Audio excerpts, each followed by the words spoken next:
జాగృతి అధ్యక్షురాలు కల్వకుంట్ల కవిత ఇంటికి సిబిఐ అధికారులు వచ్చారు.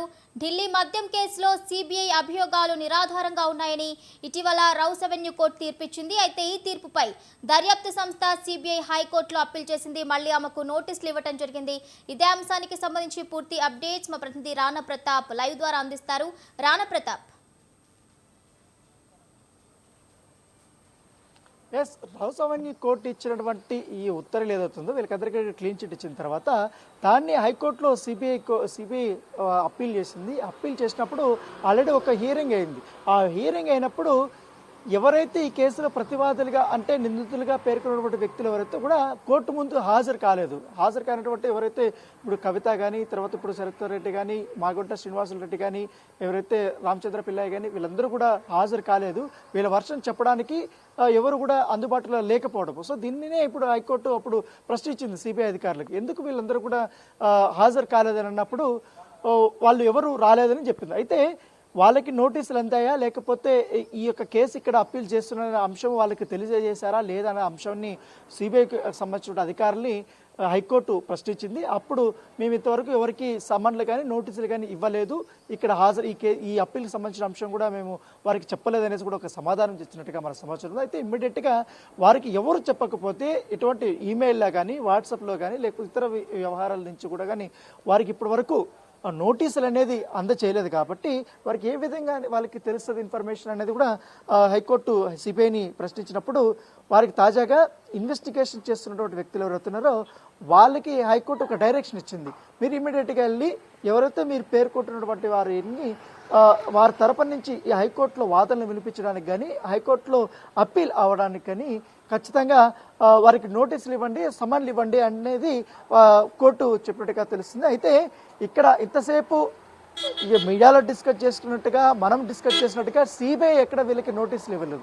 హైకోర్టు ఇచ్చినటువంటి సమన్స్ ఏదవుతున్నాయో ఆ సమన్స్ మాత్రమే ఇన్వెస్టిగేషన్ ఆఫీసర్స్ అంటే సిబిఐలో పనిచేసిన వారు, కోర్టుకు హాజరైనటువంటి ఆఫీసర్స్ ఎవరు ఉన్నారో వాళ్ళు మాత్రమే వచ్చారు. వాళ్ళు వచ్చి ఇప్పుడు నోటీసు ఇచ్చి వెళ్ళినటువంటి పరిస్థితి. కాబట్టి ఈ నెల 16వ తారీఖు రెండో దఫా అపీరెన్స్ ఉంది. కాబట్టి రెండో దఫా అక్కడ వాదనలు జరుగుతాయి. కాబట్టి అప్పుడు వీళ్ళ తరపు నుంచి కూడా పాల్గొనడానికి అవకాశం ఉంది. ఎందుకంటే ఇప్పుడు 16వ తారీఖు జరిగే హైకోర్టులో ఈ యొక్క వాదనలకు సంబంధించిన అంశంలో ఎక్కడగడ్డ డైరెక్ట్గా కవితని హాజరవ్వమనేసి ఆ నోటీసులు అయితే లేదు. వారి తరపున న్యాయవాదులు అపీరెన్స్ అయ్యే అవకాశం ఉంది. వీరు లేవనెత్తినటువంటి అంశాలని వీరు డిపెండ్ చేసే అవకాశం ఉంది. ఎందుకంటే ఇప్పటికే మనం చూసాం అక్కడ క్లీన్ చిట్ ఇచ్చింది, అనేక రకాలమైనటువంటి అభియోగాలు మోపినా కూడా అవన్నీ కూడా ఎటువంటి ఆధారం లేవని కూడా కొట్టేసిన తర్వాత మరోవైపు ఇంకొక ఆసక్తికరమైనటువంటి పరిణామం ఏంటంటే ఈడీ ఇంకా ఫైనల్ ఛార్జ్ షీట్ అనేది ఇంకా వారు సమర్పించలేదు.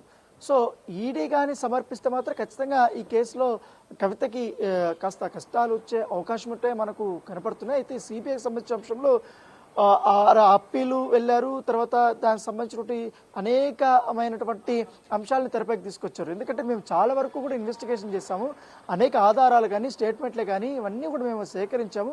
వీరి పాత్ర ఎంతవరకు ఉందన్న దానిపై కూడా మాకు ఒక స్పష్టత ఉంది. అవన్నీ కూడా సమర్పించాం, అవి కోర్టు పరిగణలోకి వెళ్ళలేదు అనేది కూడా వీరు చెప్తున్నటువంటి అంశం. అయితే ఇప్పుడు మళ్ళీ ఆల్రెడీ వాదనలు జరగాలి కాబట్టి సిబిఐ లేవనెత్తినటువంటి అంశాలంతా కూడా ఇప్పుడు వీళ్ళు కౌంటర్ వేయాల్సిన అవసరం ఉంటుంది. సో వీళ్ళు వాదనలు వినిపించాల్సిన అవసరం ఉంది. ఈ తతంగం అంతా కూడా చాలా రోజులు జరిగే అవకాశం ఉంది. సో ఇప్పుడు ఈ దాదాపు మొదటికి సంబంధించినటువంటి అపీరెన్స్లో వీళ్ళు ఎవరు పాల్గొనలేదు. కాబట్టి రెండో దఫాకు సంబంధించిన అంశంలో వీళ్ళందరూ తమ లాయర్లని అక్కడికి పంపించబోతారు. తమ వర్షన్ అయితే వారు అక్కడ చెప్పబోతున్నారు. అయితే గత 2 రోజుల నుంచి కూడా కవిత చూస్తున్నాం మనం, అనేక ప్రొటెస్టులు కూడా చేస్తున్నది. ఏకంగా నిరాహార దీక్ష కూడా ఆమె కూర్చున్నారు. ఒక పక్క ఆరోగ్యం కూడా ఆమెకి సహకరించడం లేదు. సో ఇవన్నీ జరుగుతున్న నేపథ్యంలో ఇప్పుడు నోటీసులు రావడం అనేది రాజకీయ వర్గాల్లో ఒక దుమారంగా లేపినటువంటి నేపథ్యం కూడా ఒక చర్చకి దారి తీసినటువంటి అంశంగానే మనం చూడాల్సిన అవసరం ఉంది. సో క్లారిటీ ఏంటంటే సిబిఐకి సంబంధించినటువంటి నోటీసులు కాదు అవి, కోర్టు పంపించినటువంటి సమన్లని సిబిఐ అధికారులు కవితకి వారిచ్చారు. అయితే కవిత ఇక్కడ అందుబాటులో లేదు కాబట్టి అప్పుడు అధికారులు వచ్చినప్పుడు ఇదే ఇంట్లో కవితకు సంబంధించినటువంటి హస్బెండ్ అనిల్ ఉన్నారు కాబట్టి ఆయనకి ఇచ్చారు. ఆయనకి ఇచ్చిన తర్వాత వారు అక్నాలెడ్జ్మెంట్ తీసుకొని సైన్ చేసుకొని వారు ఇక్కడి నుంచి తిరిగి వెళ్ళారు. సో అది ఈ కేసులకు సంబంధించినటువంటి క్లారిటీ. సో ఖచ్చితంగా 16వ తారీఖు కవిత వ్యక్తిగతంగా హాజరు కావాల్సినటువంటి అవసరం లేదు కాబట్టి ఆమె తన తరపున లాయర్లను అయితే పంపించే అవకాశం అయితే కనపడుతుంది. Right, thank you Rana Pratap, thank you for the updates.